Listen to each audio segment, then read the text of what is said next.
Assalamualaikum warahmatullahi wabarakatuh. Alhamdulillahi ala ihsanih wa syukru lahu ala taufiqihi wa amtinanih.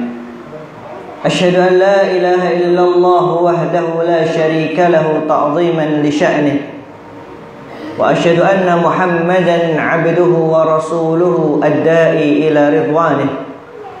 Salawatu Rabbi wa salamuhu alaihi wa ala alihi wa ashabihi wa man tabi'ahum bi ihsanin ila yaumi liqa'ih. Amma ba'd. Jamaah sekalian yang semoga senantiasa dirahmati oleh Allah Subhanahu wa taala.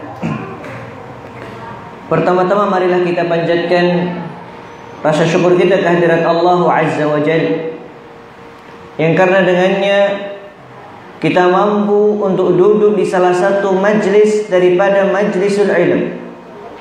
Kita mampu untuk duduk di salah satu taman daripada taman-taman surga, di mana tidak semua saudara-saudara kita mampu untuk duduk di majlis yang mulia ini. Mungkin dikarenakan mereka dalam kondisi sakit, wa syafahumullahu syifaan ajilan. Semoga Allah Subhanahu wa taala memberikan kesehatan kepada mereka. Dan mungkin ada yang dalam kondisi safar, dan mungkin lagi ada yang mendapatkan ujian-ujian atau musibah-musibah yang lainnya. Semoga Allah memberikan kesabaran kepada kita dan juga kepada mereka. Karena dengan kita bersyukur terhadap nikmat Allah Subhanahu wa taala, maka dengannya Allah akan memberikan tambahan kenikmatan kepada kita semuanya. Dan itu adalah kunci daripada kita ingin mendapatkan kenikmatan-kenikmatan yang lainnya. Karena dengan kita kufur, tentu Allah Subhanahu wa taala telah memberikan peringatan kepada kita bahwa sebab seorang itu kufur terhadap nikmat Allah akan menjadikan dia mendapatkan ganjaran kelak di akhirat berupa azab yang pedih dari Allah Azza wa Jalla. Kemudian salawat serta salam tak lupa kita aturkan kepada Nabi kita Muhammad sallallahu alaihi wasallam, sosok yang sangat kita cintai dan sangat kita rindukan, sosok yang sangat-sangat kita ingin jadikan sebagai suri tauladan untuk kita semuanya. Dan bahkan kita jadikan petunjuk beliau sallallahu alaihi wasallam sebagai petunjuk yang paling benar, yang mana dengan kita berpegang teguh kepada sunnah Rasul sallallahu alaihi wasallam, maka dia akan selamat untuk melewati kehidupan dunia ini. Dan para ulama mengatakan bahwa sunnah itu ibarat sebuah kapal. Barang siapa yang pandai untuk menaikinya, memahami hak-hak yang harus ditunaikan dan juga kewajiban-kewajiban yang harus ditunaikan, dan juga mendapatkan hak-haknya, maka dia akan selamat sampai tujuan yang dia inginkan. Maka jamaah sekalian, marilah kita berdoa kepada Allah Subhanahu wa taala agar diberikan keistiqomahan kepada kita semuanya di dalam ketaatan dan juga di dalam beribadah kepadanya. Jamaah sekalian, tema yang akan kita bahas pada malam hari ini adalah keutamaan salat fajar. Ada salah satu sebab kenapa kita mengambil tema ini. Al-Imam Ibnu Al-Qayyim rahimahullahu taala, beliau mengatakan bahwa wala yatamakkanu min jihadi aduwwihi fil zahir illa man jahada hadhihi al-a'da'a batinan. Faman nusira 'alaiha nusira 'ala 'aduwwihi wa man nusirat 'alaihi nusira 'alaihi 'aduwwuh. Beliau mengatakan dalam kitab Al-Fawaid bahwa barang siapa yang mampu untuk memerangi apa-apa yang ada di dalam dirinya, baik itu dari rasa malas, ataupun rasa kekufuran, ataupun rasa tidak taat kepada Allah Subhanahu wa taala, dia perangi dan juga dia menang atasnya, atas dirinya, syahwat ataupun syubhat, maka dia akan mampu untuk memerangi musuh-musuhnya secara nyata. Tetapi orang yang tidak mampu untuk memerangi yang ada pada dirinya, maka dia tidak akan mampu untuk memerangi musuh-musuhnya secara nyata. Dan kita tahu bahwa musuh manusia yang nyata ada dua. Yang pertama yaitu syaitan, yang mungkin kita tidak mampu untuk melihatnya. Dan yang kedua adalah manusia yang memiliki watak syaitan. Maka kita tidak akan mampu untuk memerangi musuh-musuh kita secara nyata selama kita tidak mampu untuk memerangi musuh-musuh yang ada di dalam hati kita. Maka kalau kita melihat kondisi kaum muslimin di Palestina sekarang, kita merasa sedih. Kita bahkan mungkin di antara kita menangis tatkala melihatnya. Rasa-rasa kita pengen membantu mereka. Jiwa dan juga harta ingin kita serahkan untuk perjuangan kaum muslimin yang ada di sana. Tetapi kita harus sadar diri dulu. Kita lihat bagaimana peperangan-peperangan di zaman dahulu. Dari segi jumlah mungkin mereka kalah. Dari segi persenjataan mungkin tidak selengkap musuhnya. Tetapi bagaimana Rasulullah SAW dan juga para sahabatnya, mereka mendapatkan pertolongan dari Allah Subhanahu wa taala karena sebab keimanan yang ada pada diri mereka. Bagaimana kuatnya iman mereka menjadikan Allah Subhanahu wa taala menurunkan malaikat, beribu-ribu malaikat untuk membantu kaum muslimin di dalam peperangan-peperangan mereka. Dan karena sebab keimanan yang rapuh atau keimanan yang lemah, ketidaktaatan mereka kepada Rasulullah SAW menjadikan peperangan Uhud kaum muslimin ketika itu dapat dikalahkan oleh musuhnya. Padahal ketika di awal mereka mampu untuk memerangi musuh-musuh kaum muslimin. Maka disinilah pentingnya kita untuk mempelajari keutamaan daripada sholat fajar, karena nanti di sana terdapat sebuah hadis bagaimana ketika seorang melakukan sholat fajar maka dia akan mendapatkan kekuatan, tidak hanya kekuatan ruh saja, tetapi kekuatan badan pun akan didapatkan oleh dirinya. Ahibati fillah, jamaah sekalian yang semoga senantiasa dirahmati oleh Allah Subhanahu wa taala. Allah Subhanahu wa taala memberikan kepada kita kenikmatan yang luar biasa. Terlebih kenikmatan yang hampir tiap hari atau hampir tiap malam kita rasakan adalah kenikmatan kita dapat istirahat di malam hari. Bisa kita bayangkan, Pak, kalau kita nggak mampu untuk tidur, gimana rasanya, Pak?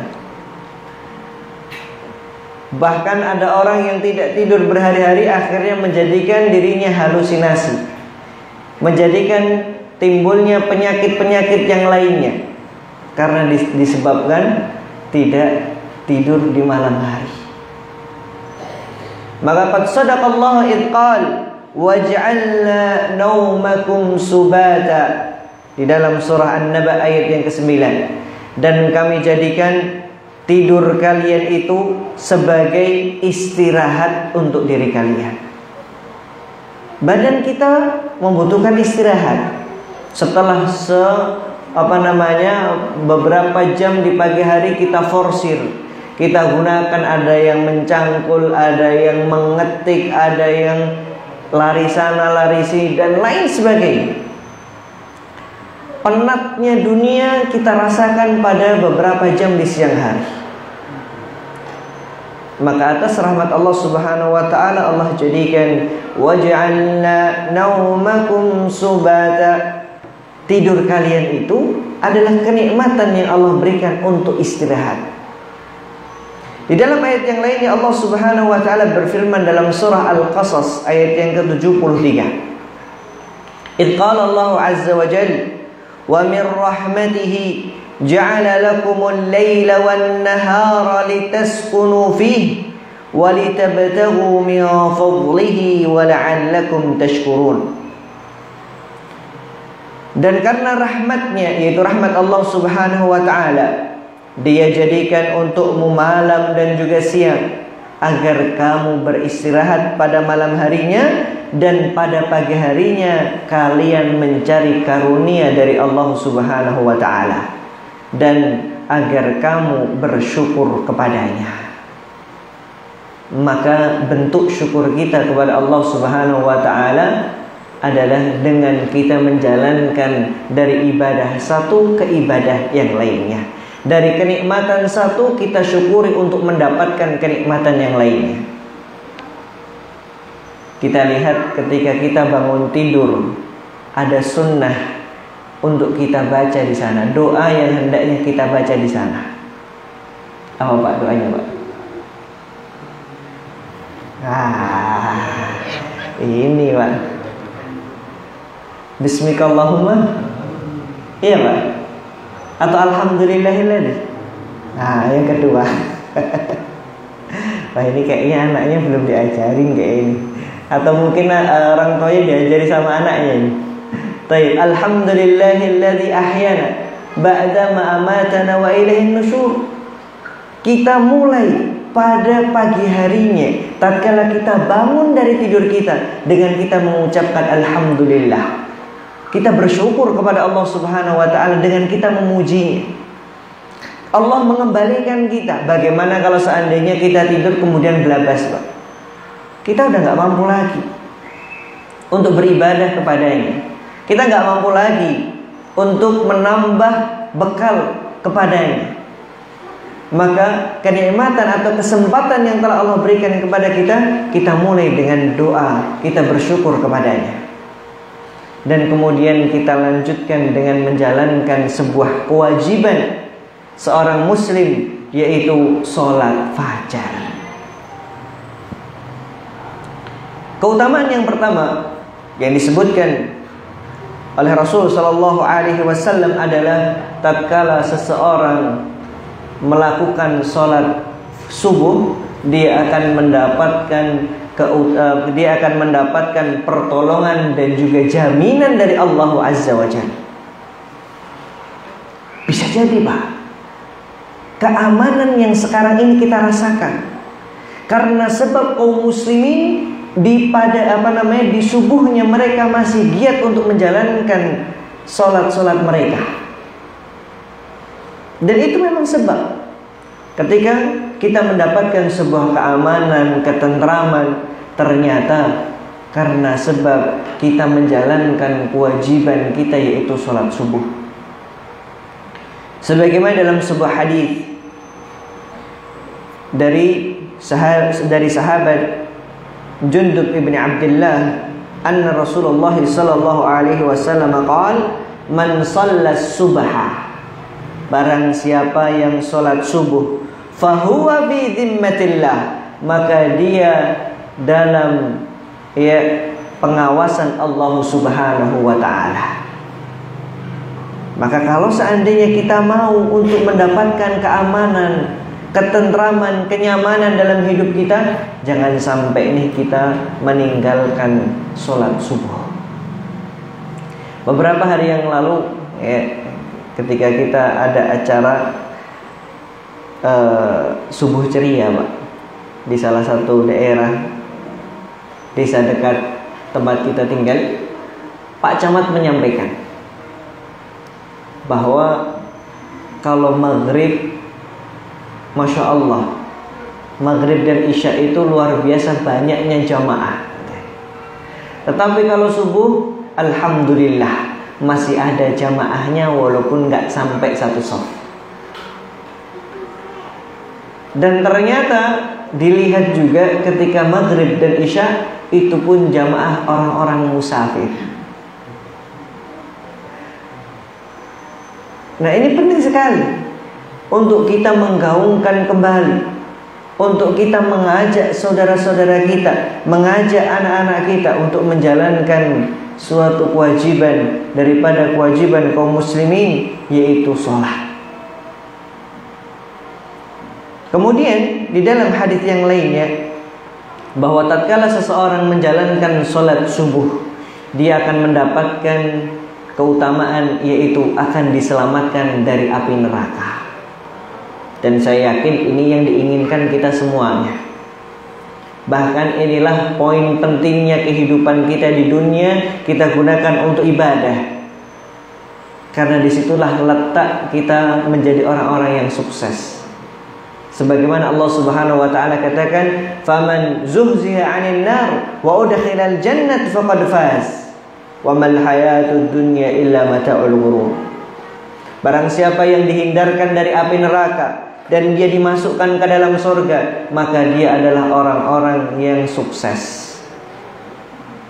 Wa mal hayatud dunya illa mata'ul ghurur. Kehidupan dunia itu hanyalah sekedar senda gurau semata. Maka di sini dalam sebuah hadis Umarah ibn Rabi'ah, beliau mendengar Rasul sallallahu alaihi wasallam bersabda, "Lan yalijan nar ahadan shalla qabla tulu'i syamsi wa qabla ghurubiha." Bahwa tidak akan masuk neraka orang yang sholat sebelum terbitnya matahari, yaitu sholat subuh. Karena kalau sudah terbit bukan sholat subuh lagi, Pak. Sholat duha nih.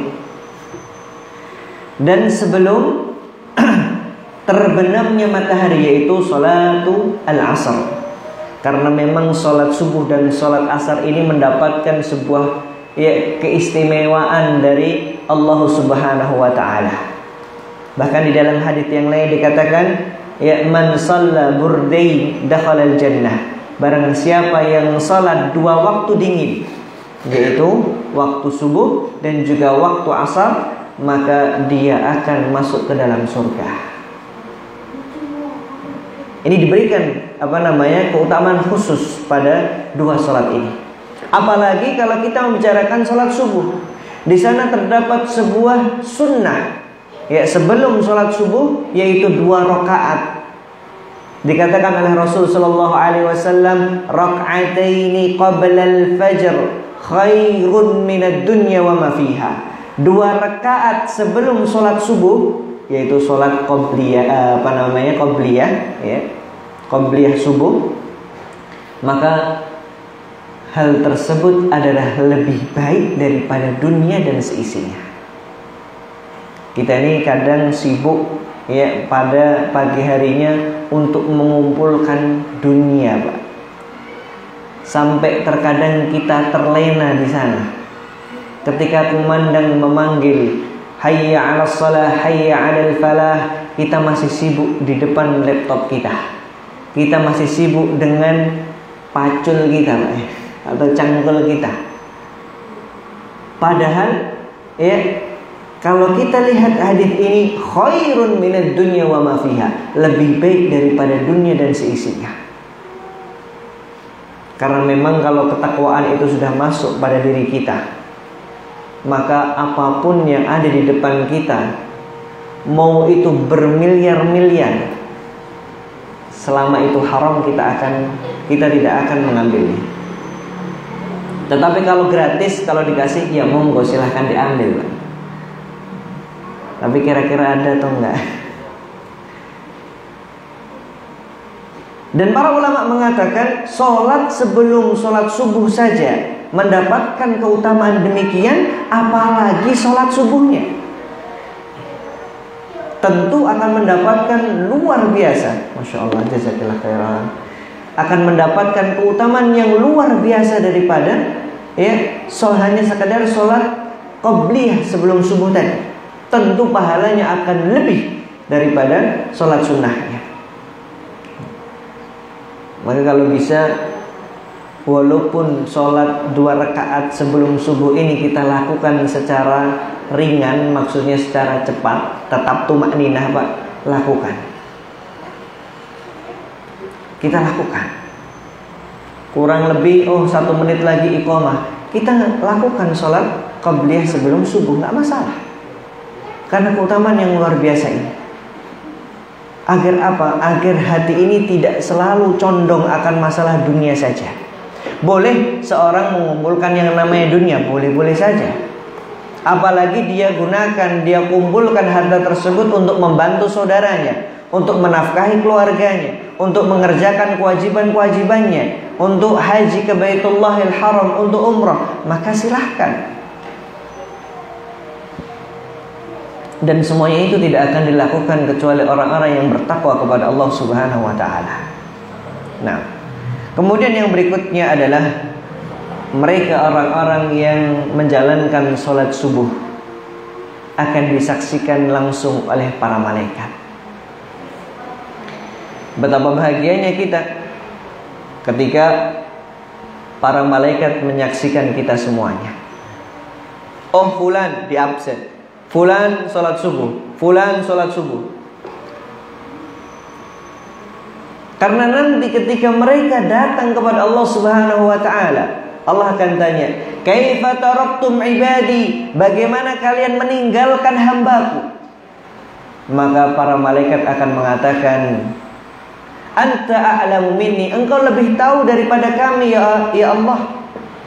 Tetapi aku tinggalkan mereka dalam kondisi mereka bersujud kepadamu ya Allah. Mereka salat subuh untuk beribadah kepadamu ya Allah. Oh, betapa bahagianya. Ternyata nama kita disebut-sebut oleh para malaikat. Dalam surah Al-Isra ayat yang ke-78, Allah Subhanahu wa ta'ala yaqul, "Wa aqimis salata liduluki syamsi ila ghasaqil laili wa qur'anal fajr. Innal qur'anal fajri kana mashhuda." Laksanakanlah salat sejak matahari tergelincir sampai gelapnya malam, dan laksanakan pula salat subuh. Sesungguhnya salat subuh itu disaksikan oleh para malaikat. Wah, ya subhanallah, keutamaan yang luar biasa bagi mereka yang mau menjalankan salat subuh. Kemudian yang berikutnya, keutamaan yang berikutnya adalah an-nurut tam yaumal qiyamah. Seorang yang menjalankan salat subuh akan mendapatkan cahaya kelak pada hari kiamat. Alah, cuma cahaya Ustaz, nanti tak bawa senter. Enggak gitu Pak konsepnya Pak. Tetapi ini cahaya yang dari Allah Subhanahu wa ta'ala. Bahkan nanti pada hari kiamat tidak ada yang namanya sesuatu yang dapat melindungi kita, yang menutupi kita, kecuali naungan dari Allah Subhanahu wa ta'ala. Dalam sebuah hadis yang masyhur dikatakan, sab'atun yudilluhumullahu fi dhilli yawma la dhilla illa dhilluh. Ada 7 kelompok, 7 orang yang mereka akan mendapatkan naungan dan tidak ada naungan selain naungan Allah Subhanahu wa ta'ala. Dan di sana terdapat apa? Sebuah kata, rajulun qalbuhu mu'allaqun bil masajid. Laki-laki yang hatinya terpaut dengan masjid. Pengennya ke masjid terus Pak, bukan untuk tidur, bukan untuk ngorok, tetapi untuk sholat.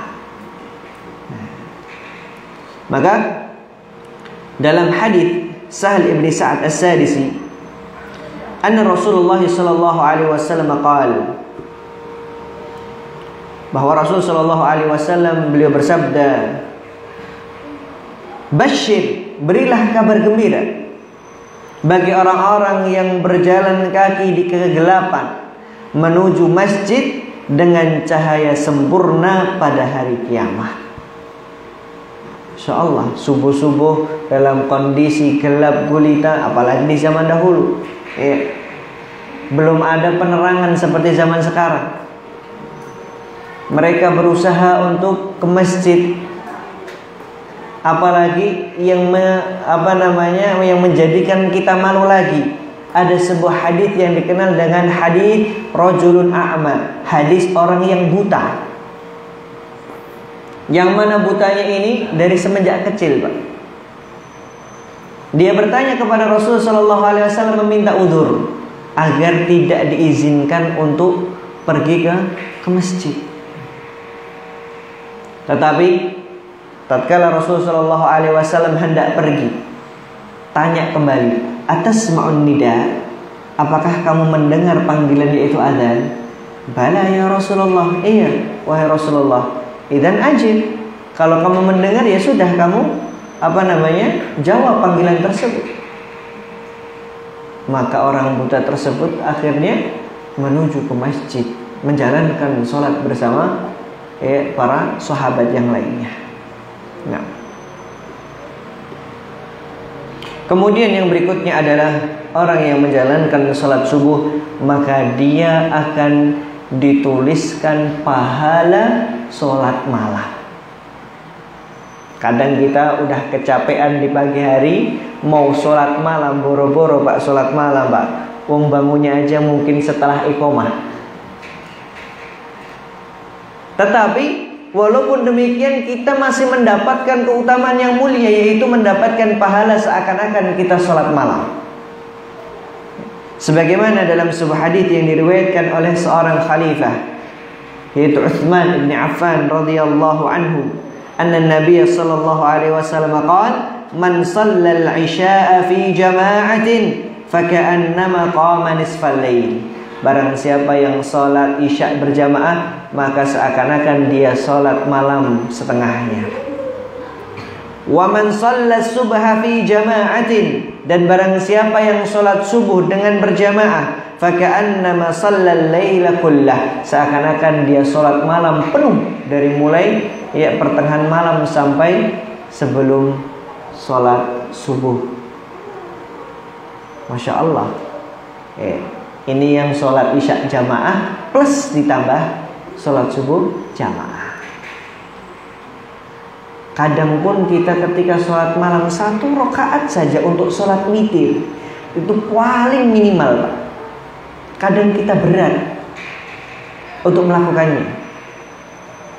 Maka jangan sampai kemudian kita hilangkan keutamaan tersebut dengan kemudian kita meninggalkan sholat jamaah pada isya-nya, dan juga ditambah tidak melakukan sholat jamaah pada subuhnya. Benar bahwa syariat Islam memberikan sebuah kelonggaran ketika seseorang ghalabahun naum, ternyata tidurnya itu mengalahkan dirinya karena mungkin capeknya luar biasa, akhirnya dia bangun jam 6 pagi. Syariat memperbolehkan dia untuk sholat subuh pada waktu tersebut sebagai bentuk qadha. Tetapi ini jangan kemudian dijadikan sebagai rutinitas. Akhirnya menjadikan memindahkan sholat subuh yang waktunya adalah qabla tulu'i syams, akhirnya setelah ba'da tulu'i syams. Harusnya sebelum terbitnya matahari, sekarang diganti setelah terbitnya matahari. Wah, ini khawatirnya malah merubah syariat nanti. Jadi namanya uzur itu ya sekali dua kali, tapi kalau berkali-kali, nah ini yang repot. Kemudian yang berikutnya adalah al-amnu minan nifaq. Seorang akan mendapatkan jaminan keamanan dari kemunafikan. Sifat munafik ini adalah sifat yang sangat ditakuti oleh para sahabat ridwanullah alaihim ajma'in. Sampai-sampai Umar ibn Khattab radhiyallahu anhu, ada seorang sahabat yang diajarkan, yang dijelaskan oleh Rasul sallallahu alaihi wasallam orang-orang munafik itu siapa saja. Yang Umar ibn Khattab dikatakan mubasyirina bil jannah, orang-orang yang mendapatkan kabar gembira masuk surga, itu pun masih takut Khawatir kalau di dalam dirinya terdapat sifat munafik. Sampai tanya ke sahabat sana, tanya kepada sahabat sini, "Ana minal munafik?" Apakah aku termasuk orang munafik? Itu yang ditanyakan oleh Umar bin Khattab. Sampai sahabat yang ditanya itu saking terus ditanya, akhirnya Rasul nggak mengatakan demikian. Barulah Umar bin Khattab merasa tenang. Aslinya nggak mau ngasih tahu sahabat ini, tetapi karena terus dikejar-kejar terus, wala ukhbiru ahadan ba'dak, aku nggak akan mengabarkan kepadamu kepada selainmu setelah ini. Dah, kamu terakhir. Mereka khawatir akan adanya kemunafikan. Maka salah satu cara agar kita terhindar dari kemunafikan adalah kita menjalankan sholat subuh. Sebagaimana yang diriwayatkan oleh Al-Imam Al-Bukhari dan juga Al-Imam Muslim dari sahabat Abi Hurairah radhiyallahu anhu, anna Nabiy sallallahu alaihi wasallam qala, "Inna athqalas shalah." Bahwa sungguhnya yang paling berat, salat yang paling berat, 'alal munafiqin, terhadap orang-orang munafikin adalah salatul isya wa salatul fajr. Salat isya dan juga salat fajar. Walau ya'lamuna ma fiha, kalau seandainya mereka tahu atas apa pahala yang ada di dalam keduanya, la atauhuma walau habwan, mereka akan mendatangi untuk menjalankan salat subuh dan salat isya walaupun dalam kondisi merangkak. Walaqad hamamtu an amura bis salati fatuqamu thumma amura rajulan fayusalli bin nas. Aku memiliki keinginan yang kuat sekali. Untuk apa? Kata Rasulullah SAW, aku memerintahkan orang untuk sholat, untuk menggantikan aku sebagai imam, dan aku akan pergi ke rumah-rumah dan aku akan bakar rumah-rumah mereka yang tidak menjalankan sholat. Ini kata Rasulullah SAW. Karena pentingnya, Pak, kita tahu bahwa sholat itu adalah rukun Islam yang kedua setelah syahadatain. Maka yang kita herankan kalau zaman sekarang orang yang rajin sholat itu suatu keanehan, Pak. Masya Allah, kaget kita melihat seorang muslim yang menjalankan ibadah, padahal itu adalah kewajiban. Kalau zaman dahulu, ya, para sahabat itu kagetnya atas apa? Perkara-perkara yang sifatnya adalah sunnah. Mereka luar biasa semangatnya. Bahkan sampai-sampai Umar ibn Khattab itu iri sama yang namanya Abu Bakar. Kenapa dalam segala hal pasti Abu Bakar yang lebih dahulu untuk menjalankannya. Pernah suatu ketika Rasulullah SAW di pagi hari setelah sholat subuh itu berkumpul dengan para sahabatnya, ditanya, siapa yang pagi ini sudah bersedekah? Siapa yang pertama kali menjawab? Ana ya Rasulullah, Abu Bakar. Pagi hari, Pak, pagi buta. Dan itu yang mereka lakukan. Kenapa khawatir? Maka itulah maksud daripada apa? Mereka menyembunyikan tangan kiri mereka agar tidak tahu apa yang diinfakkan atau apa yang dilakukan pada tangan kanannya. Dia nggak pengen dilihat oleh orang. Siapa yang pagi ini sudah iyadatul marid, menengok orang yang sakit? Ana ya Rasulullah, Abu Bakar As-Siddiq. Pagi hari sudah lihat kondisi saudara-saudaranya, apakah ada yang sakit ataukah ada yang kurang enak badannya. Ditanya lagi, siapa yang pagi hari ini sudah tutabiul janazah, yaitu melihat jenazah, membantu proses jenazah? Maka yang pertama kali menjawab adalah Abu Bakar. Ana ya Rasulullah. Itu dilakukan, Pak, sebelum sholat subuh oleh Abu Bakar As-Siddiq radhiyallahu anhu. Nah, kemudian Jamaah sekalian yang semoga senantiasa dirahmati oleh Allah Subhanahu wa taala, bahwa faedah yang lainnya, orang-orang yang menjaga sholat subuhnya, maka mereka adalah orang-orang yang paling baik hidupnya. Orang-orang yang menjaga sholat subuhnya adalah mereka adalah orang-orang yang paling baik di dalam hidupnya.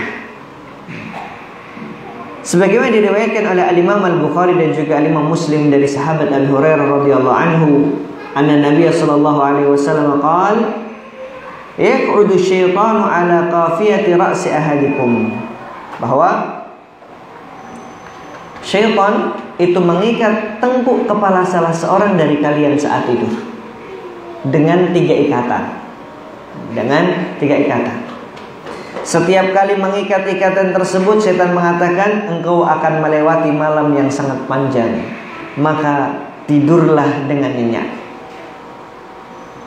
Kemudian apa? Jika ia bangun lalu berzikir, bangun dan berzikir, dia memulai dengan alhamdulillah, alhamdulillahilladzi ahyana ba'dama amatana wa ilaihin nusyur, maka akan hilang satu ikatan tersebut.